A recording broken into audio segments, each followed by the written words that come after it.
Thank you, gentlemen, for inviting us here tonight. My name is Joe Roberts. I'm the chair of Stevenage Post and Veterans Association, and I'm also the chair of the Royal British Legion in Stevenage. What I'd like to do now is, if you could please introduce yourselves. Peter. I'm Peter Whiteley. I'm with the Supporters Club. I take a lead on the heritage and history of Chesterfield Football Club. John.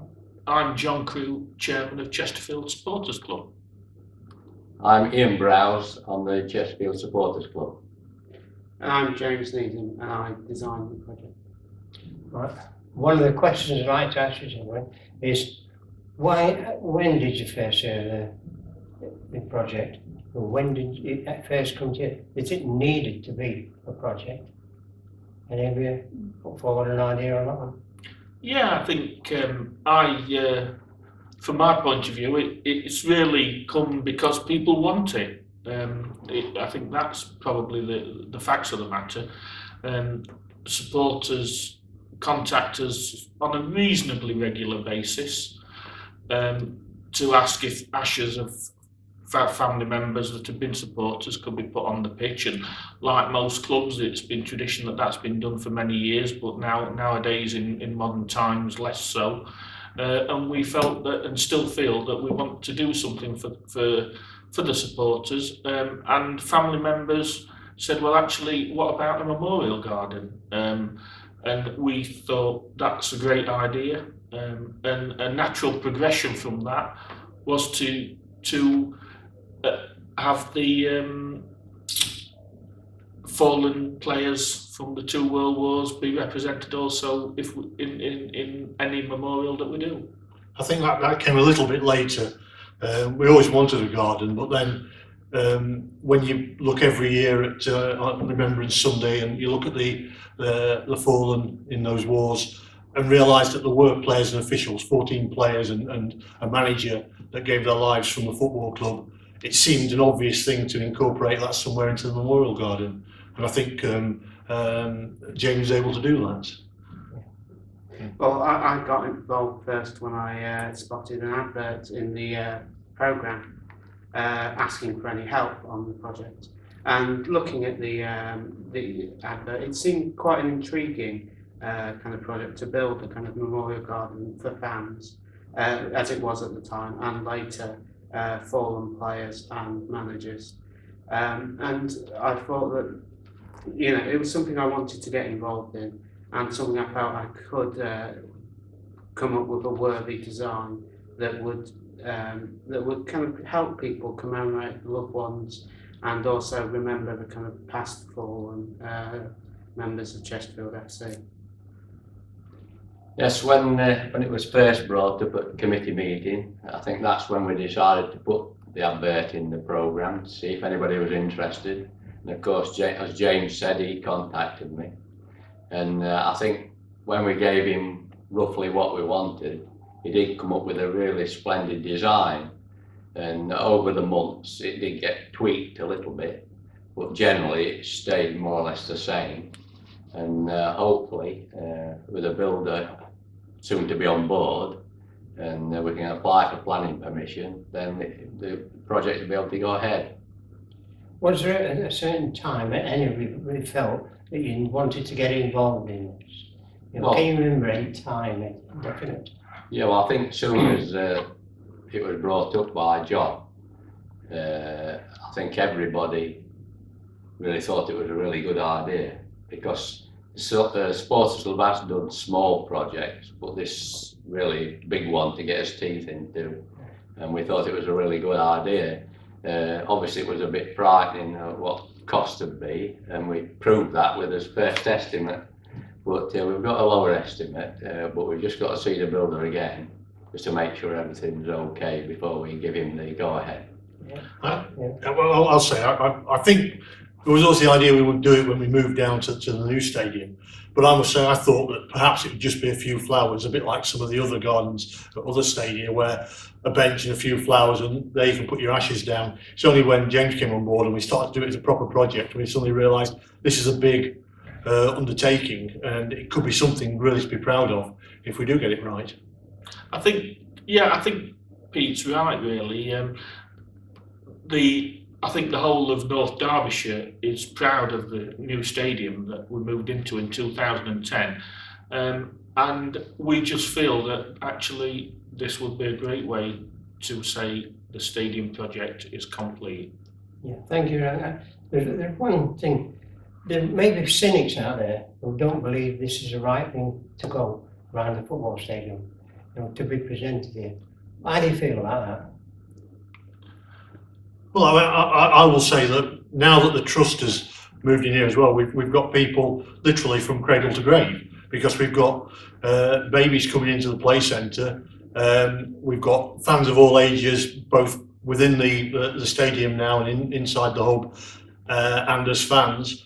And it's only fitting that those that want to commemorate people when they've passed on have the chance actually at the stadium.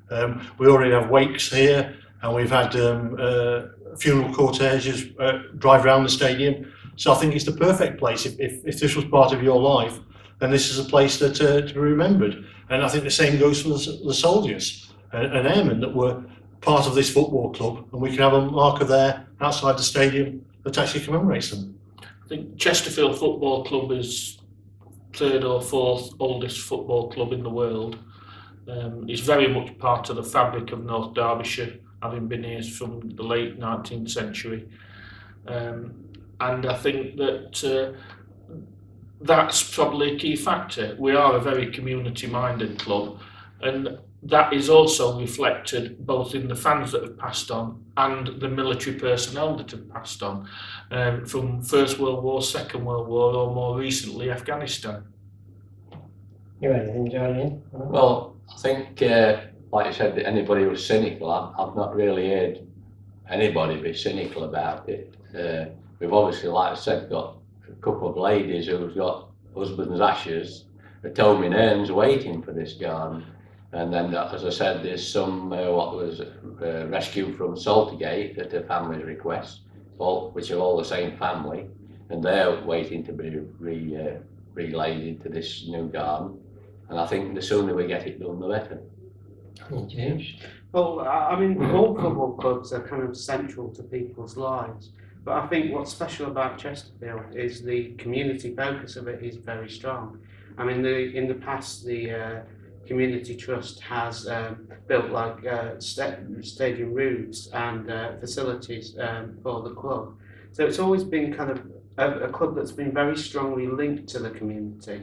And that kind of makes sense that it would go for and design and build a memorial garden, as it's something that kind of it emphasises the kind of community focus of the club. You know, it's more than just the matches on the pitch. It's the whole kind of community life, and the connection of that community life to the club and the people around.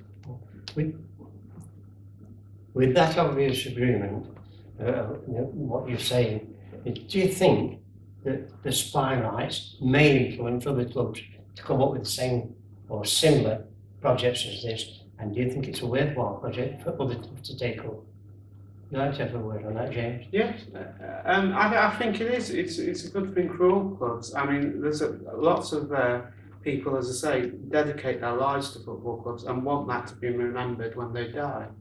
As well as many clubs have been involved had players involved in the kind of the Great Wars, and I think that needs to be remembered and commemorated. I mean, I think initially football was seen as reluctant in the First World War to kind of bring in, and I think it was one of the Scottish clubs. Maybe it was, I think it was either Hibs or Hearts.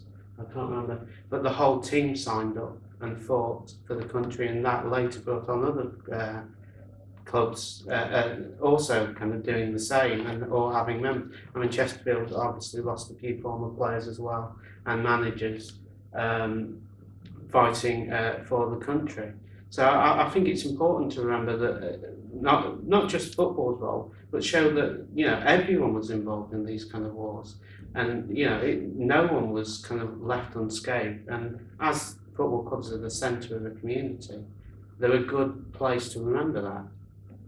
Would any of you like to add to that? I think it's significant that other clubs that are looking to relocate, and not just football clubs but other sporting bodies are actually coming and having a look at what we've done here. They're looking at the stadium for the football side of it. They're looking at what we've done with the community facilities. I guess in future they'll come and look at our memorial garden and say, yes, we lost men in those wars. We've got fans who want to have a focal point for their remembrance. We're going to build something similar, so I hope other clubs will follow. Is there anyone that has a real personal reason for getting involved in it, or is it an issue that you feel and this remembrance and respect is what's needed? Would you like to comment on that one? Yeah, I think that I'm involved because I feel quite strongly the links between the as we said earlier, really, the club and the people of North Derbyshire particularly, and I see what it means to family members of supporters that have passed away when they've rung up and said how much the football meant to them, how important it was part of their life, and that was one of the things which certainly led to me being involved. And then from the players that were fallen players from the 2 World Wars, well, I come from a military background. My father was in the services, and I was brought up in Malta in Germany at school. So there's an obvious connection there for me.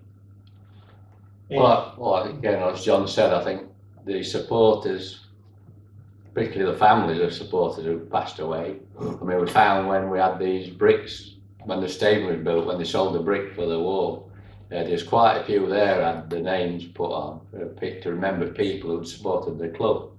But I think to be able to have somewhere where they can lay their ashes as well, I think that would be very important to some people.